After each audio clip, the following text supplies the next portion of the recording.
E, doutor, agora o que tá repercutindo muito são as garrafas falsificadas com metanol, né? Era a bebida destilado ali, que eles colocavam esse metanol. Vai até sair, inclusive vai sair vídeo no seu canal também, né? Sim.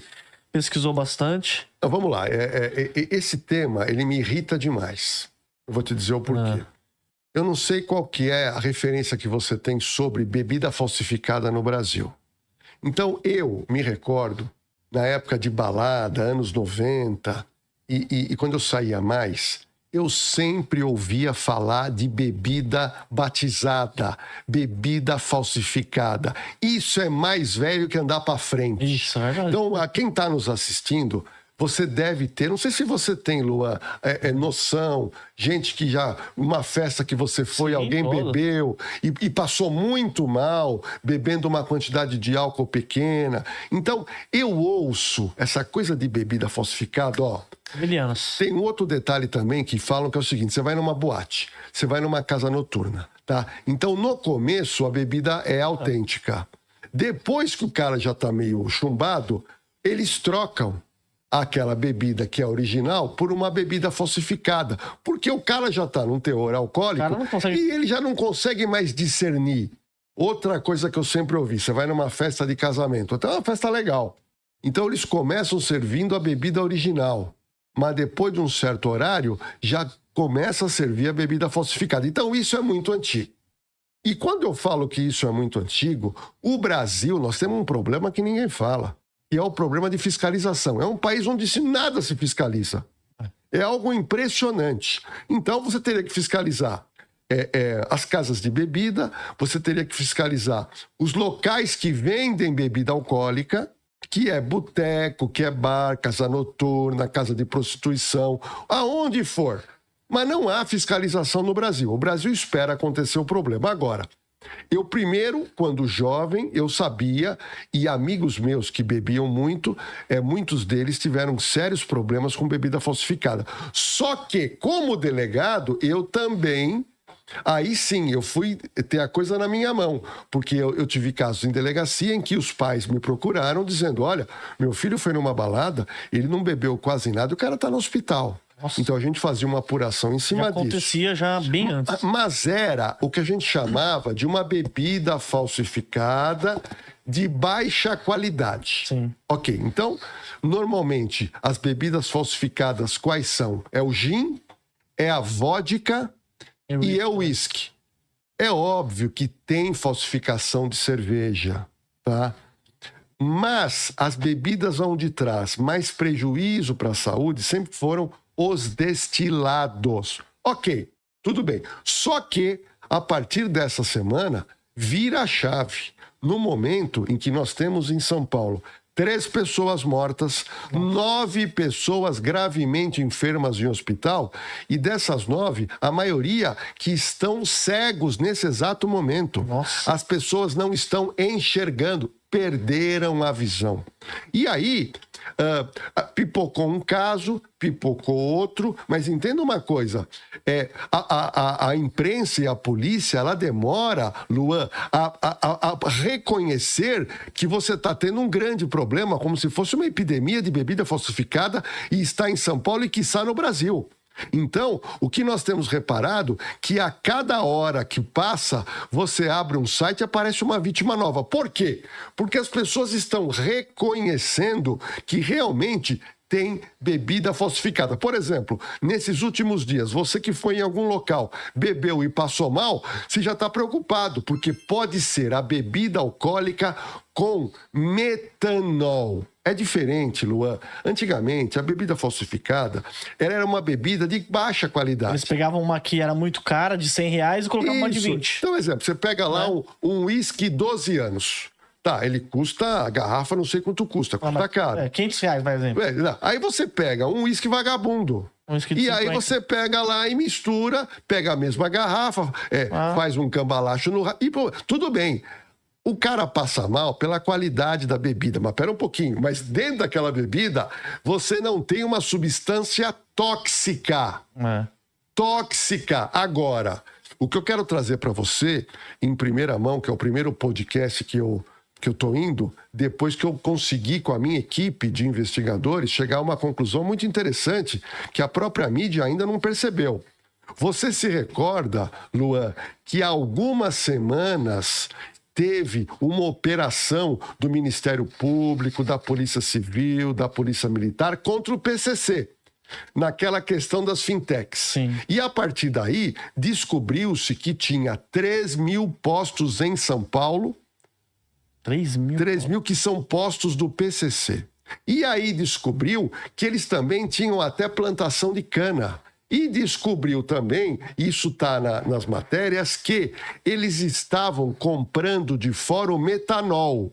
Mas o metanol é uma substância tóxica que tem finalidade para a área de solventes, de tinta, área de tintas. Até aí é uma substância feita para aquilo. Mas o PCC e outras facções, eles compravam muito metanol porque é uma ganância. Então veja bem, deixa eu explicar para o seu público o que é lavagem de dinheiro. Então você imagina que um traficante está com muito dinheiro. Então, aquele dinheiro, ele recebeu do quê? Ele recebeu da boca de fumo. Então, é uma quantidade de dinheiro muito grande. Ou ele fez uma venda de droga para a Europa, recebeu milhões. E ele precisa esquentar esse dinheiro. Como é que eu esquento um dinheiro? Você compra uma empresa legalizada.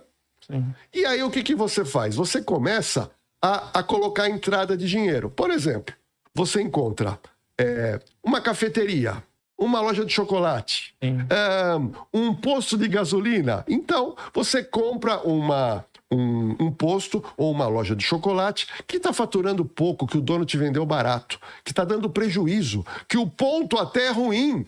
Não tem faturamento. O que eles fazem? Ele pega o dinheiro do crime organizado e entra e expede nota fiscal. E ali ele esquenta o dinheiro. E tem os clientes do bairro que você vai ganhar também. Só que não só o PCC, mas outras facções, a ganância por dinheiro é tanta, Luan, que eles falaram, não, eu não quero só lavar o dinheiro. Já que a gente tem milhares de postos de gasolina pelo Brasil, vamos fazer o seguinte, vamos adulterar a gasolina, porque vendendo a gasolina adulterada, eu tenho um segundo lucro, que é o cara que passa lá e compra. Sim. Então, eles criaram toda uma estrutura para fazer o álcool, para poder ter parte da substância de combustíveis, para misturar no combustível que você usa. E eles são tão inteligentes, porque eu me recordo que há 20 anos, quando os donos de postos faziam a falsificação do combustível, muitas vezes o carro quebrava. Você saía com o carro, começava a pipocar, porque tinha aquele carburador que era sensível e hoje é menos sensível. Por causa que é da injeção eletrônica. E aí o que acontece? Você põe uma gasolina no seu carro trambicada e o carro não apresenta problema no momento, mas o metanol, que é um solvente, ele começa a trabalhar no motor do seu carro e ele começa a estragar o seu motor até que o seu motor estraga, o seu motor funde ou alguma peça importante estoura. Você leva no mecânico, o mecânico fala, olha, tá aqui, deu problema. Não sei o que é. E é a gasolina batizada. Mas aí eu pergunto pro seu público, há quantos anos, Luan, você ouve no Brasil que tem gasolina batizada? Ixi, 1000 anos, né? 1000 anos e não se resolve. Não se resolve. Então vamos lá, olha o que eles fizeram. Então veja bem, eles tinham o esquema de lavar dinheiro com posto de gasolina, só que a ganância fez com que eles introduzissem a gasolina falsificada, o álcool adulterado para faturar mais. Ok. Só que como teve essa operação do GAECO, da Polícia Civil, da Polícia Militar, eles tiveram que dar um break. Sim. Parou, porque tem posto fechado, tem um monte de coisa ficou pendurada. E aí o que aconteceu, na minha opinião, e eu quero a opinião do seu internauta, sobrou etanol. Você entendeu? Entendi. Sobrou, eles compraram, em algum lugar estava lá escondido. E aí pode ser que foi vendido o metanol para quê? Para esses bandidos fazerem o quê? Introduzir em bebida alcoólica e fazer uma bebida falsificada. E é óbvio, o lucro realmente é grande. Agora, essas pessoas que fizeram isso são tão ignorantes porque eles estão misturando numa bebida tradicional um produto que leva à morte. Se não levar à morte, você vai ter sérios problemas de saúde e um dos principais é a cegueira. Nossa. Amanhã no meu canal eu tenho depoimentos, entrevistas com pessoas que estão hospitalizadas e que a pessoa não está enxergando nada. Tadinha. Nada. Pessoas que beberam uísque, vodka e gin. Ou drinks misturados. Caipirinha, que eu estou chamando de caipirinha assassina. Então, eu fiz questão de vir aqui no seu canal, que é um canal prestigiado, para fazer um alerta a você jovem que gosta aqui do canal Tubacast. Entenda uma coisa, eu sempre fui preocupado com bebida falsificada, sempre fui, tá? Só que hoje, e nós estamos aqui numa região da Paulista e Rua Augusta, aonde no final de semana, e você sabe, ou jogos de futebol, sabe quando você verifica aqueles ambulantes vendendo bebida alcoólica na rua? Sei. Luan, como que você vai confiar? Não tem como. Me fala uma coisa, você que está me assistindo, você que está indo assistir um jogo de futebol, ou está assistindo um show num estádio de futebol como o Allianz Parque, ou você que veio na Rua Augusta, ou você que está na Avenida Paulista, tá cheio de gente vendendo bebida. É óbvio que tem gente honesta, mas é óbvio que tem gente que quer faturar mais do que ele faturaria sendo honesto. E aí, o risco de você beber uma bebida falsificada com o metanol. Caramba, hein, doutor? E os casos estão aumentando cada vez mais, está passando? Então, vamos lá.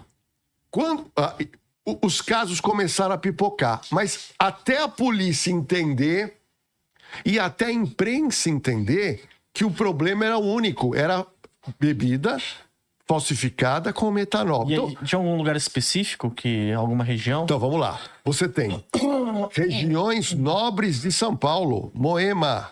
Caramba, Moema. Moema. E você tem Grande São Paulo, região do ABC. Mas pera um pouquinho, o que está acontecendo? E agora, a cada hora, pipoca gente hospitalizada. Por quê?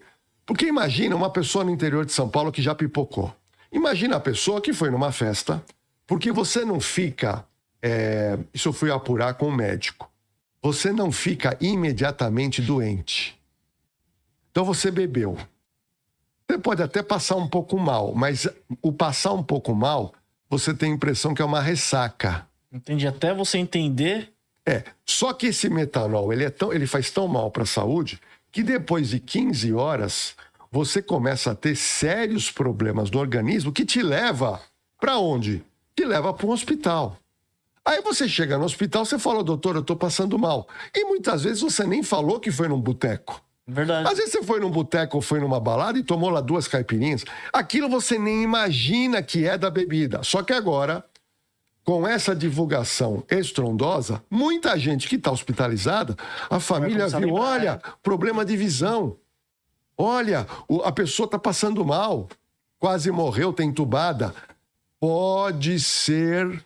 a bebida com metanol. Então, nós entendemos que daqui a 10, 15 dias, isso vai estourar. A Polícia Civil, no dia de hoje, quarta-feira, já fez uma apreensão num dos bares, tá? Com 110 garrafas suspeitas. Agora, aqui eu quero fazer uma crítica, algo que eu realmente não entendo, tá? Luan, vários bares... foram identificados pelas próprias vítimas que ou morreram ou vítimas que estão hospitalizadas. Pode procurar em qualquer site. Você não encontra o nome da casa noturna. Não encontra, eles não deixam o nome. Não deu. Isso poderia evitar muitas outras pessoas ir lá e consumir, né? Espera um pouquinho. Eu sou consumidor. Eu sou cidadão. E aí eu faço uma crítica, uma reflexão aqui no Tubacast. Por que que não aparece o nome? Por que não aparece o proprietário? Por que, quando é um cara pobre da periferia, escracha o cara? Verdade. Quer dizer que o cara que tem dinheiro você não pode pôr na televisão? E o pior, hein? Eu vou te contar agora, é de cair o queixo. É que eu não sei o endereço e eu não sei o nome, que senão eu falava aqui. Eu tenho coragem para falar. Uma das vítimas que quase morreu e que está sem enxergar, ele foi com amigos numa adega em São Bernardo do Campo. Eles compraram lá vodka e foram para casa e fizeram caipirinhas. Perigo, hein? Ou seja, o problema é essa adega. A adega continua aberta. Não é possível. E o pior, Não. saiu num grande site, antes de vir para cá eu estava consultando, em Moema, a reportagem foi numa casa, num boteco desses botecos chiques, o gerente ou o dono alegou o seguinte, não aparece o nome do cara, não aparece o nome da empresa, não aparece o nome do boteco, só aparece o bairro, Moema. E aí o cara falou, olha, nós compramos, a gente não sabia que a bebida tinha problema. Ok. Aí sabe o que eles falaram? A gente já pegou esse lote, tiramos, mas o bar tá funcionando. E comprou de quem também, né? Não. Exatamente. Mas aí eu levanto outro debate. Você acha que não sabia que é adulterado? Certeza que sabia. O cara não é bobo, não. O cara trabalha com isso, né, doutor? Uma coisa é você, às vezes a gente não sabe, que não tem familiaridade. Mas a pessoa que conhece, a pessoa sabe. Não, ela sabe. E outro detalhe, o cara que vende bebida falsificada, e eu conversei com alguns amigos meus que têm bares, eles falaram, pô, esses caras aí, eles se aproximam de você, procura quem é o dono, e eles querem vender. E o cara não fala abertamente que a bebida é falsificada, mas o cara fala, olha, tem um lote aí de bebida, você tá pagando aí, exemplo, num uísque, R$150 a garrafa, eu te vendo por 90. Meu amigo, Luan, se uma pessoa oferece isso para um comerciante, uma bebida que custa normalmente para se comprar 150 e um cara oferece por 90, só tem duas razões. Mercadoria roubada. 2, falsificada. Sim. Então, eu estou muito indignado com a utilização do metanol que está matando gente e vai aparecer mais gente. Vai aparecer gente mais cega. E o pior, no meu canal amanhã, a gente vai estar colocando uma matéria especial sobre isso e nós entrevistamos um médico e o médico falou, olha, ele está cuidando de uma menina que está cega. Ela não está enxergando. E ele me disse o seguinte, a gente não sabe como reverter isso. Então ela pode ficar cega pra sempre. Pra sempre. Caraca. Saiu com as amigas pra ir em Moema. Nossa. Pra tomar caipirinha. Tomou 2 caipirinhas de fruta. E a mulher está cega. Nossa. E o médico falou, vamos tentar uma série de coisas. E eu não sei se vou conseguir. Agora, a pergunta é, se é num país de primeiro mundo com uma legislação séria, já teria gente presa. Já mesmo. Já teria comércio fechado.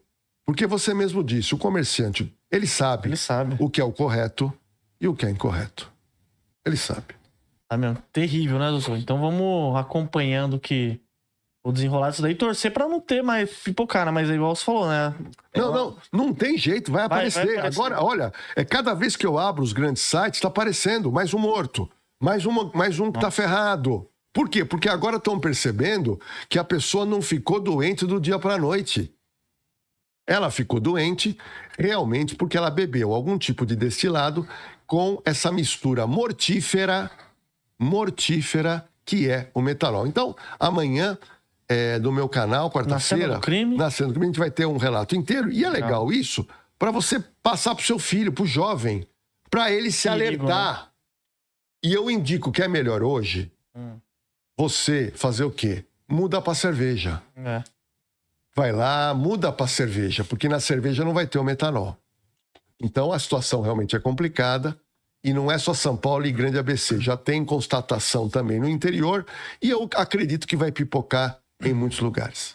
Eu fico vendo, eu não bebo mais, né? Mas tinha uma época que eu era mais jovem, bebia, eu sempre comprava de um grande supermercado. Porque eu tinha medo já nessa época aí. Eu sempre era meio cabreiro com essas coisas assim, mas não bebam. Melhor coisa que vocês fazem. Não, eu já bebi, eu parei de beber. Hoje eu não bebo absolutamente nada, não me dá mais prazer bebida. Mas uma coisa que a gente tem que alertar é o seguinte: tudo que é barato, fora de um preço, ou é roubado ou é adulterado. Não tem como. Eu me recordo uma época, me ligou um amigo meu, ele estava comprando, olha, se você... Me dando uma dica, ele falou, olha, Lordello, se você quiser, tem um conhecido meu, ele está vendendo perfume francês, olha, o preço bem barato. Como? Eu falei para ele, meu amigo, perfume francês e marca tem em poucos shoppings em São Paulo, você tem que ir lá e pagar o preço. Não, ele consegue num preço bom. É falsificado! E o cara querendo que eu comprasse. O cara querendo... Então, não existe o bom... Eu não conheço, Luan, bom, bonito e barato. Se oferecer o bom, bonito e barato, você vai parar na cadeia. Você vai parar na cadeia. Porque se alguém descobrir... Verdade. Você vai parar na cadeia. Ou é roubado, ou é adulterado. Então... Agora, a falta de fiscalização no Brasil é uma coisa impressionante. Impressionante. E também muita gente pediu para eu perguntar sobre o caso da Juliana e do Danilo Gentili. Tem alguma atualização? Não tem? Tem. Porque esse daí é um caso também de repercussão nacional, né? Não, esse é um caso, assim, de repercussão. Por quê? Porque são duas pessoas famosas, né? Eu conheci a Juliana quando eu fui no programa De Noite lá no SBT com o Danilo Gentili. Eu fui em 2017. E lá eu conheci o Danilo, toda a turma dele, conheci a Juliana e conheci, que bati papo no camarim com o baixista que foi morto. Nossa, o baixista, o Mingau. Olha, se você quiser saber a história do Mingau, a morte do Mingau, lá em Angra. Você fez Eu fiz uma história, eu conto se foi preso, se não foi preso, como ele morreu, por que ele morreu. Dizem que ele foi comprar droga, outro diz que ele foi comer um lanche. Tá tudo lá. A história do Mingau tá tudo lá. Bom, mas aí o que aconteceu? Lá eu conheci o Mingau, eu conheci a Juliana. Ok. Eu voltei agora no Danilo há 1 mês e meio. Voltei lá e a Juliana não estava mais lá. E o Danilo comentou alguma coisa sobre os seus vídeos, suas análises ou não? Não, então, o que acontece? O que eu fiquei sabendo é que o Danilo Gentili gosta do meu canal. Então ele tá sempre... Porque ele gosta. O Danilo Gentili gosta de canal de YouTube. E ele gosta mesmo, isso é verdade, se você entrar no YouTube do De Noite, o meu vídeo tá sendo um dos mais assistidos. E é gozado, eu fiquei, assim, bem contente, que ele tem aquela cortina vermelha, quando eu entro, né? Sim. Ele começa a falar, estamos recebendo Jorge Lordello. Aí ele começa a falar do nada. Ele falou, olha, eu sou fã do canal desse cara, eu adoro o canal. Ou seja, ele gosta do Na Cena do Crime. Se ele assiste o Na Cena do Crime, ele assiste, eu fiz já o vídeo da história da Juliana e o Otávio Mesquita. Sim. Eu contei a história até aquele momento, tá? Eu tô produzindo agora o quê? Mais um vídeo desse caso. Por quê? Porque o caso redundou na instauração de inquérito policial na Delegacia de Polícia de Osasco. Ou seja, o SBT, né? Hoje existe um inquérito policial de averiguação de crime de estupro, aonde a vítima é a Juliana Oliveira e o averiguado ou suspeito é Otávio Mesquita. Ok? Então existe esse inquérito lá. A Juliana já foi ouvida.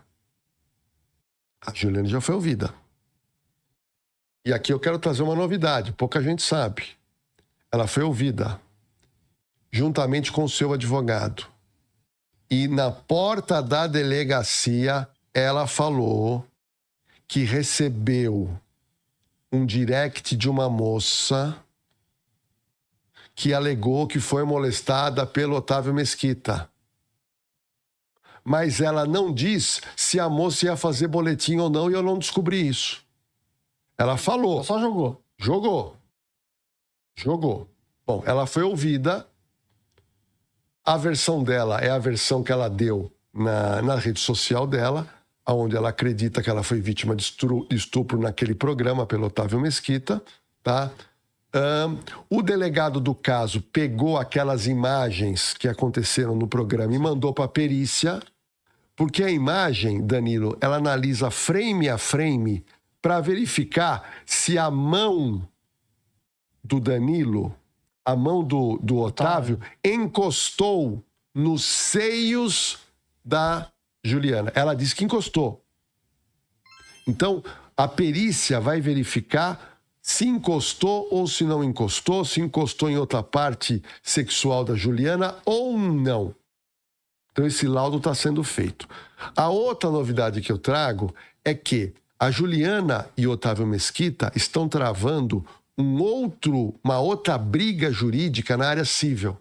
Área civil? É. O Otávio entrou com uma ação querendo indenização. E ela entrou com uma ação querendo indenização. Os dois. Os dois. Então a briga é feia. A briga é feia. Tanto na área policial, como na área de civil, de indenizatória. Que aí tá pedindo tantos milhões, né? Um pede pro outro. Quando eu falei agora nesse trabalho pericial de crimes de cunho sexual, eu queria lembrar do crime que está sendo apurado contra a Simone, a famosa cantora Simone, que acusou o ex-apresentador do SBT, o Dudu Camargo, que está agora na Fazenda. Tem muita gente que esqueceu desse caso. Há 5 anos, na Rede TV, onde eu trabalho, tem o programa TV Fama, que cobre os carnavais, os bastidores do carnaval. E a Simone foi contratada para ser uma das apresentadoras do carnaval da Rede TV. Ok. Tava lá a Simone, tava lá o Nelson Rubens e o Dudu Camargo foi convidado para participar lá no carnaval da Rede TV.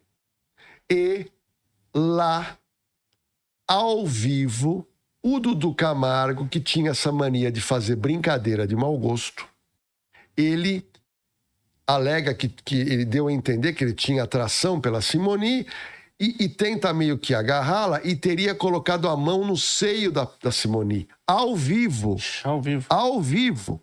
Na hora, a Simone fez uma cara, para com isso, moleque, e não sei o quê. E o clima ficou meio tenso, mudou a cena. Bom, quando acaba o programa, isso tem 5 anos, quando acaba o programa, a Simone vai pro camarim da Rede TV, cai a ficha pra ela. Ela fala, pera um pouquinho, esse cara pegou no meu seio. O que é isso? Liga pro marido dela, liga pra mãe. E ela sai da Rede TV e vai pra delegacia. Já fez, já. Fez um boletim de crime sexual. Aquilo foi instaurado em Osasco. E o negócio está correndo. E aqui eu vou trazer a novidade, porque o Dudu, de uma maneira ou de outra, está na Fazenda. Exatamente. Está na Fazenda. E aí, o que aconteceu? A perícia feita nas imagens que a Rede TV cedeu deu guarida às alegações da Simone. Nossa, então... E o Dudu Camargo foi indiciado pela polícia. E ele tá na Fazenda. Tá na Fazenda. Só que eu tô monitorando isso, foi pro promotor. O promotor denunciou o Dudu Camargo. E o juiz aceitou a denúncia.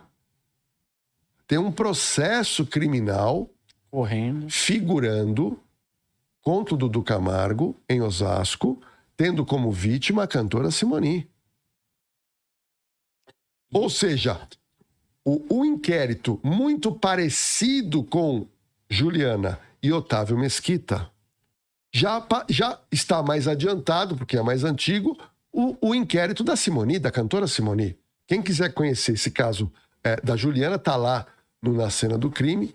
E o caso da Simone, eu estou monitorando, estou vendo agora o que vai acontecer, porque eu fico imaginando se precisarem ouvir o Dudu Camargo no processo criminal, como é que vai ser? Tem a possibilidade dele sair preso de lá ou não? Não, preso não, porque o processo está no início. Tá correndo ainda, né? Só que se tiver uma audiência e ele ser convocado para participar, está correndo. Porque as pessoas esquecem dos processos, eu não esqueço. Eu quero saber o final. Porque você tem o problema no início e você tem a finalização. Eu estou em cima do caso da Juliana com Otávio Mesquita, tanto na área criminal como na área civil, para ver quem tem razão nessa história. o que vai acontecer, né?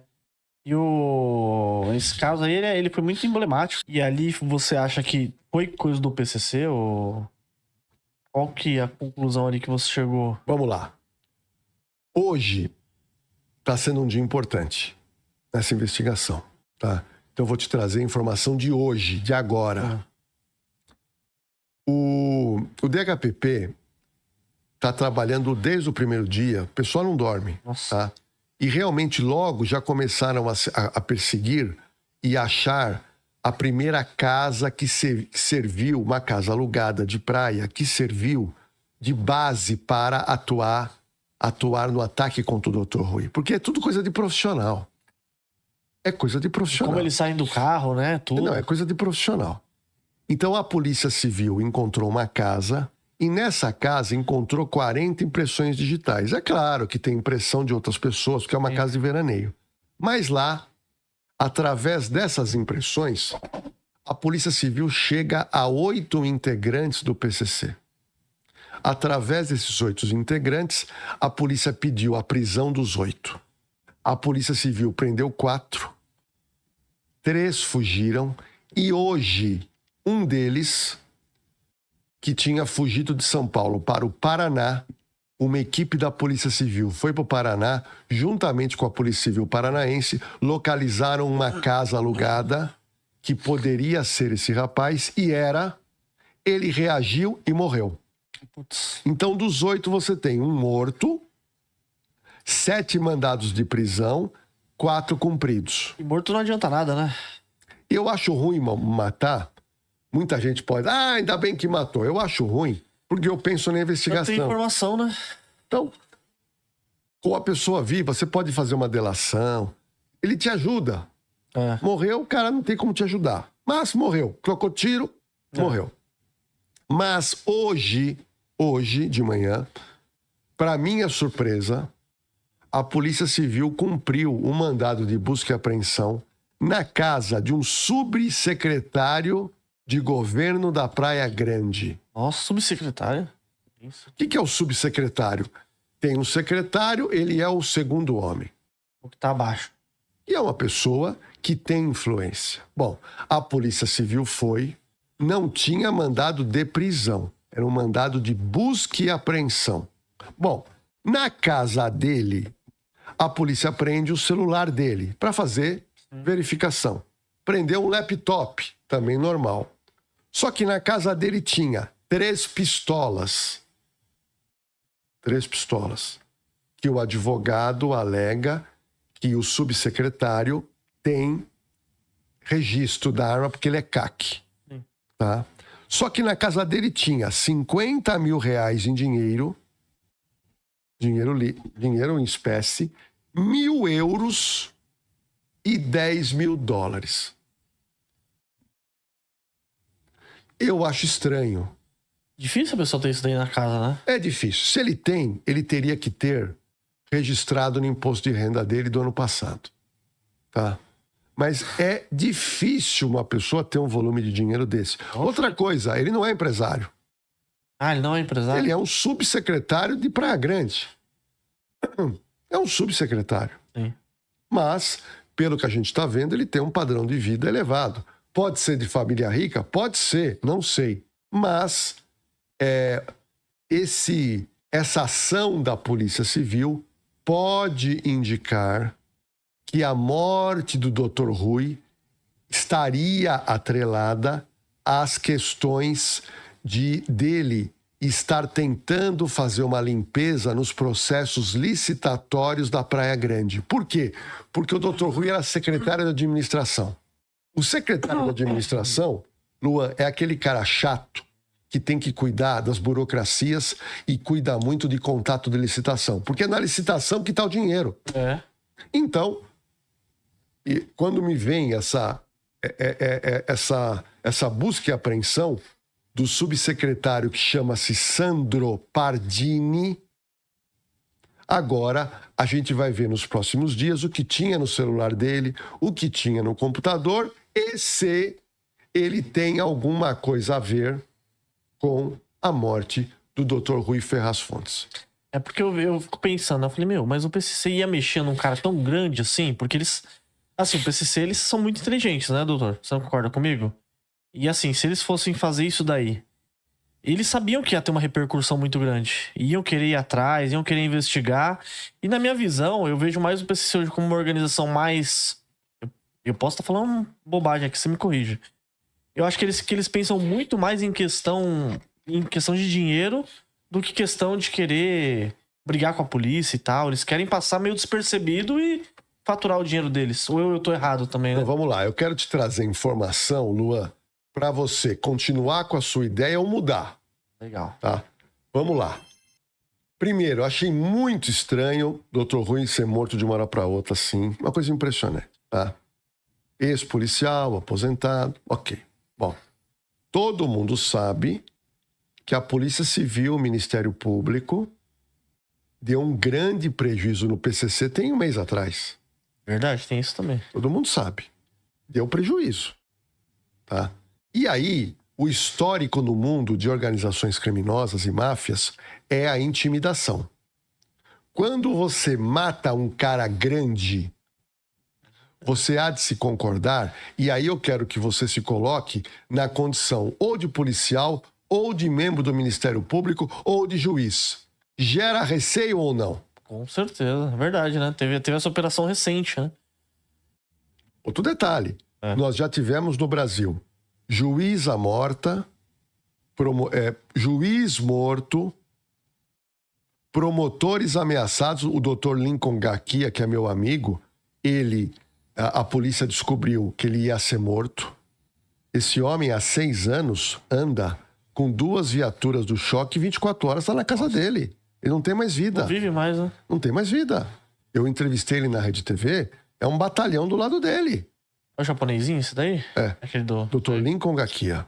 É um cara que não tem mais vida. É. Então, entenda uma coisa, a morte de um agente policial, poderoso, de um juiz, né? um promotor, ele tem o efeito intimidativo. Isso é no mundo inteiro, tá? Mas somente a investigação vai poder dizer se é PCC ou se é alguma quadrilha que estava ganhando dinheiro ilicitamente em Praia Grande e que, eventualmente, o Dr. Rui estava atrapalhando esses caras a ganhar dinheiro. E aí eu vou te falar, eu cansei de esclarecer caso de gente que matou por causa de dívida de 4, 5 mil reais. Nossa, imagina de... Então, quando você lida com muito dinheiro, quanto mais dinheiro você mexe, mais a pessoa é gananciosa e poderosa. Outro detalhe, e isso pouca gente fala, eu vou falar para você.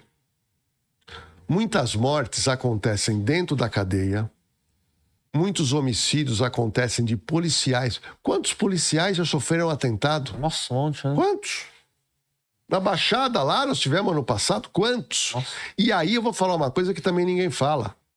O que acontece? Essas organizações criminosas, eles pegam um viciado que já tá louco da cabeça e que tá devendo por uso de droga. Aí chega um cara e fala o seguinte, você não vai pagar? Pô, eu tô sem dinheiro. Não, eu tô tentando roubar para tentar te pagar. Falou, meu, nós vamos te matar. E aí, o que chega a organização criminosa e fala, olha, se você matar fulano de tal, nós te damos onde ele mora, te damos a rotina, te damos a arma, você mata ele, que eu cancelo essa dívida. E aí o cara, Lua, vai lá e mata. E se ele for preso, é bico calado. Ele não é doido de falar. É bico calado. Então, eles não têm esse tipo de preocupação. Não tem. Porque eles sabem que eles têm mão de obra na rua, viciada, drogado, que já não tem família, que está desconectado com a sociedade. E esse cara, para ele estar preso, se ele está solto, é a mesma coisa. Então, se eles oferecerem dinheiro para ele para matar, ou liquidar uma dívida e dar mais lá 5, 10 mil reais, o cara vai lá e joga com a sorte. Entendi. O cara já não tem nada a perder, né, na vida, na visão. Não tem nada a perder. Então, eu tô trazendo esse aprofundamento para você, para o seu público, para que as pessoas entendam o que é hoje uma organização criminosa. Nossa, é uma coisa que é muito grande, né? Uma instituição que, se você começar a analisar quantos ramos eles devem estar, né? Você fica horas e horas e horas. Não é, porque eles têm que lavar o dinheiro. A polícia descobriu essa semana motéis lavando dinheiro com motel. Então compra um motel falido, barato, e você começa a entrujar dinheiro lá. Sim. Então o motel faturava lá, vamos dizer, 15 mil por mês, bruto. Nossa. Começa a faturar 300 mil, 500 mil. Agora, pelo amor de Deus, e a fiscalização? Verdade. Espera um pouquinho, eu falei da fiscalização da bebida, que há anos você sabe que tem bebida falsificada à noite no Brasil e ninguém faz nada. Há anos tem falsificação de gasolina e ninguém faz nada. E agora os bancos. Gente transferindo milhões e milhões e ninguém fiscaliza. Que é a casa da Maria Joana? Essa fintech Faria Lima, o que é isso? Nossa. O cara abre uma empresinha. É a mesma coisa. Tinha ações da bolsa, né? Não, é a mesma coisa você comprar uma franquia de uma loja de chocolate, seja o que for. Que todo mundo sabe que o faturamento é pequeno. Porque é o público de rua. Aí você vai ver lá, tá faturando 500 mil. Mas como faturando 500 mil? É milagre? Então não existe milagre, existe incompetência de um país que não consegue fiscalizar. Então o crime está na cara e não tem fiscalização. Quem ganha com isso são as organizações criminosas. E eu vou te fazer uma pergunta, Luan, que pouca gente... Eu até queria que o seu público respondesse aqui. Quantas facções hoje o governo federal já sabe que tem no Brasil? Você faz ideia? Olha, eu sei, mas porque veio alguns especialistas aqui. Mas eu chutava em umas 4. Eu chutaria umas 4. Eu vou dar a resposta que eu dei antes, né? Que era o PCC, o CV, Família do Norte e sei lá, mais alguma aí que eu conheço. Mas quanto você acha que tem hoje? Não, eu já sei o dado. Mas qual que é? Vamos ver se é o mesmo. Eu acho que é 88, né? 88. Como pode? Eu não imaginava. Então, você tem as grandes, você tem as médias e você tem as pequenas. Tem algumas que só são regionais? Sim. Tipo, elas atuam especificamente num local. Aí. Olha, o meu programa Operação de Risco, nós gravamos lá na Paraíba, com a Polícia Militar de Paraíba, né? E lá na Paraíba, eu perguntei lá pro comandante da PM, né? Porque nós fizemos uma operação lá e acompanhamos, eu perguntei o nome daquela facção. Ele falou, eu não sabia, Nova Al-Qaeda. Nova Al-Qaeda.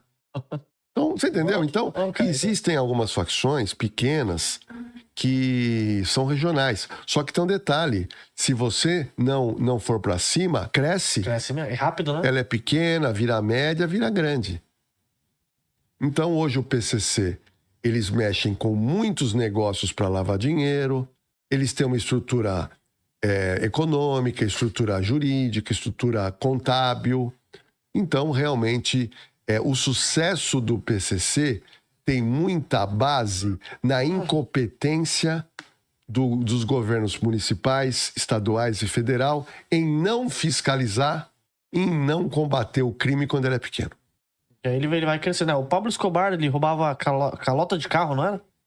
Ele começou roubando calota de carro e olha o que ele se tornou. Não, o Marcola, ele começou aí batendo carteira na Praça da Sé, coisinha pequena. É cheirador de copo. Ô, doutor, e também muita gente pediu pra eu perguntar sobre o caso da Juliana e do Danilo Gentili. Tem alguma atualização? Não tem? Tem. Porque esse daí é um caso também de repercussão nacional, né? Não, esse é um caso, assim, de repercussão. Por quê? Porque são duas pessoas famosas, né?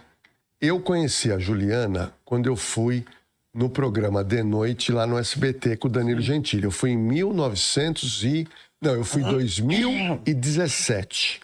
E lá eu conheci o Danilo, toda a turma dele, conheci a Juliana e conheci, que bati papo no camarim com o baixista que foi morto. Nossa, o baixista, o Mingau. Olha, se você quiser saber a história do Mingau, a morte do Mingau, lá em Angra. Você fez Eu tudo. fiz uma história, eu conto se foi preso, se não foi preso, como ele morreu, por que ele morreu. Dizem que ele foi comprar droga, outro diz que ele foi comer um lanche. Tá tudo lá. A história do Mingau tá tudo lá. Bom, mas aí o que aconteceu? Lá eu conheci o Mingau, eu conheci a Juliana. Ok. Eu voltei agora no Danilo há 1 mês e meio. Voltei lá e a Juliana não estava mais lá. E o Danilo comentou alguma coisa sobre os seus vídeos, suas análises ou não? Não, então, o que acontece? O que eu fiquei sabendo é que o Danilo Gentili gosta do meu canal. Ah, então ele tá sempre Porque ele gosta. O Danilo Gentili gosta de canal de YouTube. E ele gosta mesmo, isso é verdade. Se você entrar no YouTube do De Noite, o meu vídeo está sendo um dos mais assistidos. E é gozado, eu fiquei assim, bem contente, que ele tem aquela cortina vermelha. Quando eu entro, né? Sim. Ele começa a falar, estamos recebendo Jorge Lordello.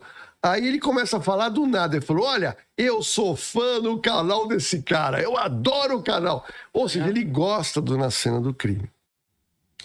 Se ele assiste o Na Cena do Crime, ele assiste, eu fiz já o vídeo da história da Juliana e o Otávio Mesquita. Sim. Eu contei a história até aquele momento, tá? Eu tô produzindo agora o quê? Mais um vídeo desse caso. Por quê? Porque o caso redundou na instauração de inquérito policial na Delegacia de Polícia de Osasco. Ou seja, o SBT, né? Hoje existe um inquérito policial de averiguação de crime de estupro, aonde a vítima é a Juliana Oliveira e o averiguado ou suspeito é Otávio Mesquita. Ok? Então existe esse inquérito lá. A Juliana já foi ouvida. E aqui eu quero trazer uma novidade, pouca gente sabe. Ela foi ouvida juntamente com o seu advogado. E na porta da delegacia, ela falou que recebeu um direct de uma moça que alegou que foi molestada pelo Otávio Mesquita. Mas ela não diz se a moça ia fazer boletim ou não, e eu não descobri isso. Ela falou. Ela só jogou. Jogou. Bom, ela foi ouvida. A versão dela é a versão que ela deu na rede social dela, onde ela acredita que ela foi vítima de estupro naquele programa pelo Otávio Mesquita, tá? O delegado do caso pegou aquelas imagens que aconteceram no programa e mandou para a perícia, porque a imagem, Danilo, ela analisa frame a frame para verificar se a mão do Danilo, a mão do Otávio, encostou nos seios da Juliana. Ela disse que encostou. Então, a perícia vai verificar se encostou ou se não encostou, se encostou em outra parte sexual da Juliana ou não. Então, esse laudo está sendo feito. A outra novidade que eu trago é que a Juliana e o Otávio Mesquita estão travando uma outra briga jurídica na área civil. Área civil? É. O Otávio entrou com uma ação querendo indenização. E ela entrou com uma ação querendo indenização. Os dois. Os dois. Então a briga é feia. Tanto na área policial como na área de civil, de indenizatória. Que aí tá pedindo tantos milhões, né? Um pede pro outro. Quando eu falei agora nesse trabalho pericial de crimes de cunho sexual, eu queria lembrar do crime que está sendo apurado contra a Simone, a famosa cantora Simone, que acusou o ex-apresentador do SBT, o Dudu Camargo, que está agora na Fazenda. Tem muita gente que esqueceu desse caso. Há 5 anos, na Rede TV, onde eu trabalho, tem o programa TV Fama, que cobre os carnavais, os bastidores do carnaval. E a Simone foi contratada para ser uma das apresentadoras do carnaval na Rede TV. Ok. Tava lá a Simoni, tava lá o Nelson Rubens e o Dudu Camargo foi convidado para participar lá no Carnaval da Rede TV. E lá, ao vivo, o Dudu Camargo, que tinha essa mania de fazer brincadeira de mau gosto, ele alega que ele deu a entender que ele tinha atração pela Simoni e tenta meio que agarrá-la e teria colocado a mão no seio da Simoni. Ao vivo. Ao vivo. Ao vivo. Na hora, a Simoni fez uma cara, para com isso, moleque, e não sei o quê. E o clima ficou meio tenso, mudou a cena. Bom, quando acaba o programa, isso tem 5 anos, quando acaba o programa, a Simoni vai pro camarim da Rede TV, cai a ficha pra ela. Ela fala, pera um pouquinho, esse cara pegou no meu seio. O que é isso? Liga pro marido dela, liga pra mãe. E ela sai da Rede TV e vai pra delegacia. Já fez, já. Fez um boletim de crime sexual. Aquilo foi instaurado em Osasco. E o negócio está correndo. E aqui eu vou trazer a novidade, porque o Dudu, de uma maneira ou de outra, está na Fazenda. Exatamente. Está na Fazenda. E aí, o que aconteceu?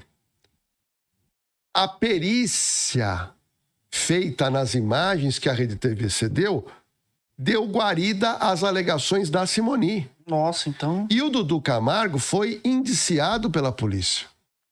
E ele tá na Fazenda. Tá na Fazenda. Só que eu tô monitorando isso... Foi pro promotor. O promotor denunciou o Dudu Camargo. E o juiz aceitou a denúncia. Tem um processo criminal correndo, figurando contra o Dudu Camargo, em Osasco, tendo como vítima a cantora Simoni. Ou seja, o inquérito muito parecido com Juliana e Otávio Mesquita já está mais adiantado, porque é mais antigo, o inquérito da Simoni, da cantora Simoni. Quem quiser conhecer esse caso da Juliana, está lá na cena do crime.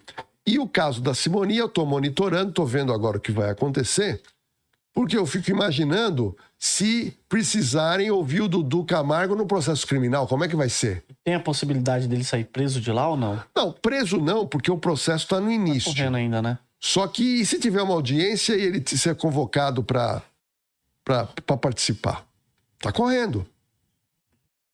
Porque as pessoas esquecem dos processos. Eu não esqueço. Eu quero saber o final. Porque você tem o problema no início e você tem a finalização. Eu estou em cima do caso da Juliana com Otávio Mesquita, tanto na área criminal como na área civil, para ver quem tem razão nessa história. O que vai acontecer, né? E esse caso aí, ele foi muito emblemático, né?